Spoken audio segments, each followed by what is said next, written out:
Яңалыклар чыгарылышы үз эшен башлап җибәрде. Студияда Алина Хисматуллина, исәнмесез? Комсомол районында ташландык автомобильләрне эвакуациялый башладылар. Автомобильләр парковкада күпме вакыт урын алып торган, Гүзәл Габдуллина ачыклады. Татарстанда телләр турында закон тулысынча үтәлми. Вице-премьер Васил Шейхразиев 2018 елда республиканың дәүләт телләре турында законны гамәлгә ашыру нәтиҗәләре турында хисап тотты. Әхәт Гафар, Талгат Галиуллин, Факил Сафин барлыгы 10-га якын язучы бер сәхнәдә. 52-нче мәктәптә кызыклы очрашу үтте.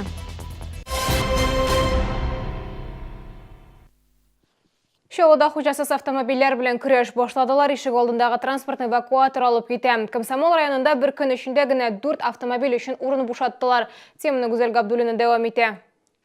32-03 йортының бер подъезды янында 2 ташландык машиналар 5 елдан артык автомобиль кую урыннарын биләп тора. Территориябызда ташландык машиналар күп хәзер, потому что кешенең әле кеше байый башлады инде, яңа машина алалар, эске машиналары менә шулай тәки торалар дом кырыенда. Мондай ситуация һәр ишек алдында да диярлек очрый. Җирле юлларда да ташландык автомобильләр бар. Вот стоит, мешает. 2 места занимает сразу. Когда подходит спецтехника от ЖЭКа, мы не можем снег убрать. А трогать чужую машину как бы нельзя. И потом дети играют. Вот видите ли, у одной машины стекло было разбито. Туда дети заходили, вытаскивали. Они могут и пожар сделать там, и сгореть могут, и взорваться могут. Район администрациясы белгечләре җирле үзидарә советы рәисләре белән берлектә автомобильләрнең хуҗаларын ачыклый. Дәүләт номеры булмаса, двигатель номеры аша табалар. Владельцы брошенных транспортных средств надлежащим образом уведомляются о требовании произвести транспортировку автомобиля в места, предназначенные для ремонта, хранения и стоянки. В случае, если собственник брошенного авто, несмотря на принятые к нему меры, не переместил, то администрацией района уже осуществляется подготовка проекта постановления исполнительного комитета о дальнейшем перемещении брошенного транспортного средства на специализированную стоянку. 2018 ел асагында мондай машиналар өчен Тулпар ат-спорт комплексы янында махсус урын билгеләнде. Әгәр автомобильнең хуҗасы табылса, ул тимер атын шуннан барып алырга мөмкин. Гүзәл Габдуллина, Ленар Султанов, Яңалыклар. Парк һәм скверларда көйләр дәүләт телләрендә яңгырарга тиеш. Алтакталарның, башка мәгълүмати чараларның рус һәм татар телләрендә башкарылган булуын җитди контрольгә алачаклар. Казанда дәүләт телләре турында канун үтәлешенә багышланган киңәшмә үтте. Ләйсән Ханова дәвам итә. Барлык зур шәһәрләр бина фасадлары һәм реклама объектлары 2 телдә язылу буенча җавап тотачак. Васил Шәһразиев белдерүенчә, дәүләт телләре турындагы канун үтәлеше буенча җаваплылар ай саен хисап бирергә тиеш була. Эшлесе эшләрдә, ирешелгәннәр дә шактый. Башка күрсәткечләр буенча уңай динамика күрсәтелә. Министрлыкларның, ведомстволарның һәм муниципаль берәмлекләрнең рәсми сайтлары 2 дәүләт телендә алып бару эшен күздән кичерик. Әйтик, рәсми сайтларда татар телендә мәгълүмат соңгы ел эчендә 25%-ка арткан. Республикада дәүләт телләрен саклау, үстерү, өйрәнү турында дәүләт программасы эшли. Аны гамәлгә ашыру өчен 141 миллион сумнан артык акча бүлеп бирелгән. Татар телендә интерактив проектлар, заманча операция системаларын локальләштерү, татар теленең электрон корпусын, татар телендә виртуаль клавиатура булдыру, шулай ук мобиль операцион системалар өчен сүзлекләр булдыру программаның мөһим юнәлеше булды. 2018 елга планлаштырылган чаралар тулы күләмдә гамәлгә ашырылды. Утырышта парк, шугалыкларда һәм башка җәмәгать киңлекләрендә музыкаль бизәлеш 2 дәүләт телендә булырга тиешлеге дә ассызыкланды. Аның үтәлеше өчен муниципаль берәмлекләр җавап бирәчәк. Ләйсән Ханова, Яңалыклар. Әхәт Гафар, Талгат Галиуллин, Факил Сафин барлыгы 10-га якын язучы бер сәхнәдә. 52-нче мәктәптә кызыклы очрашу үтте. Анда китапханәчеләр, татар теле һәм әдәбияты укытучылары катнашты.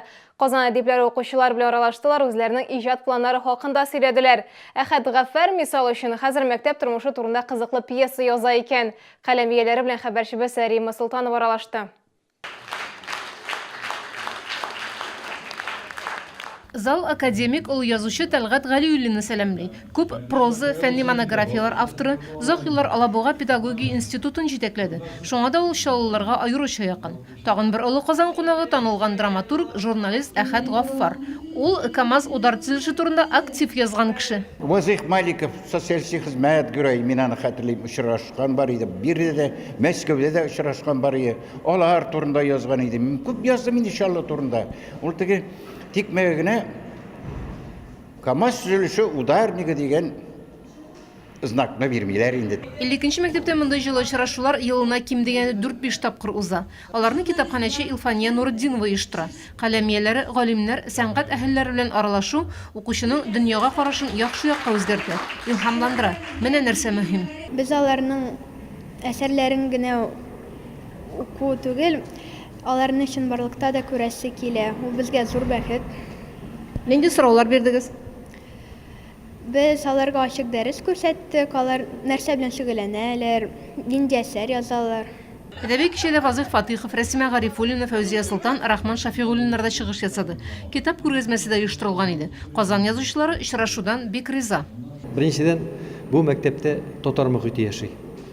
Икенчедән, талантлар бар. Алар кызыксыналар. Алар үзләренең киләчәкләре белән, әдәбият белән, шигърият белән шул кадәр күп сораулар бирде. Менә бу сораулардан аңлашыла, алар битараф түгел. Бүгенге әдәбиятка да, бүгенге шигърияткә дә һәм аның киләчәгенә дә. Апрельдә 52-нче мәктәп коллективы кунакка шагыйрь Габдулла Тукай музее мөдире Рамис Әймәтне көтә.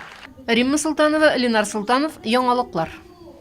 Газ поселогында урнашкан күп функцияле үзәк үз эшен туктатты. Шул ук вакытта Яңа шәһәрдә 5904 адресы буенча яңа су ачылды. Биредә шәһәрдәшләрне 11 марттан кабул итә башладылар. Үзәк 2 катлы уңайлы мөхит программасы буенча сәламәтлекләре шикле гражданнар өчен барлык шартлар каралган. Биредә 70 тәрәзә кабул итә, бер эш көнендә белгечләр 1500 кешегә кадәр ярдәм күрсәтә ала. Яңа офистан тыш документлар рәсмиләштерү өчен Яңа шәһәр 3:16 күп функцияле үзәккә мөрәҗәгать итәргә мөмкин.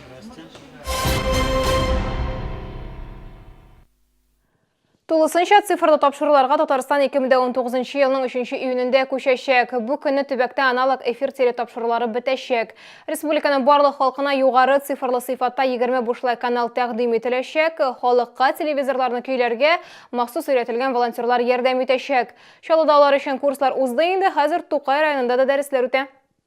Татарстанда барлыгы 1200 махсус сайлап алынган волонтер белем алачак. Уку программасы Россия телевидение һәм радио тапшырулар шелтәре тарафыннан эшләнгән. Аңа теоретик һәм гамәли күнегмәләр дә керә. Курс ахырында волонтерларның һәркайсы махсус таныклык алачак. Ул аларга цифрлы телевидениене тоташтыруда халыкка ярдәм күрсәтү хокукын бирәчәк. Без инде волонтерлар өлкән яшьтәге кешеләргә, үзләре тоташтыра белмәгән кешеләргә без инде ярдәм итәчәкбез. Алдагы көндә инде бөтен кеше дә телевизордан карап, матур төсләр белән рәхәтләнеп телевизор карый алсыннар дип уйлыйбыз. Татарстанда аналог сигналны 3 июньдә тулысынча сүндерәчәкләр. Спутник антенналары хуҗаларын һәм кабель операторларына тоташтыручыларына цифрлы телевидениегә ничек күчәргә дигән сорау борчый. Им вообще ничего не надо будет делать, они уже давно смотрят цифровое телевидение. Никаких манипуляций, приставок покупать, так как это и так уже есть цифровое телевидение. 3 июня, то, что отключится аналог, их никак не коснется.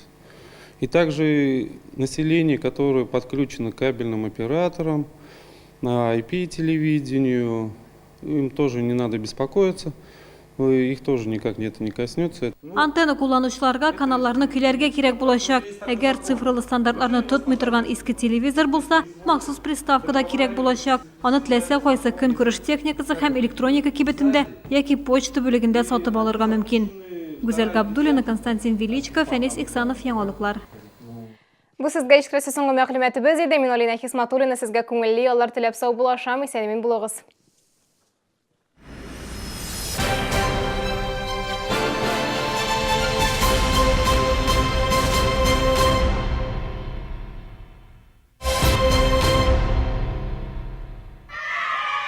Неделя детства Вессон. Только с 19 по 25 марта на весь ассортимент фрутоняни и агуша скидка 30%. Требуется консультация специалиста. Спешите, количество товара ограничено. Не является публичной офертой. Подробности в гипермаркетах Эссон и на essen.rf. Эссен. Комфортное лечение зубов по доступным ценам. Стоматология «Улыбка». 39 23 23.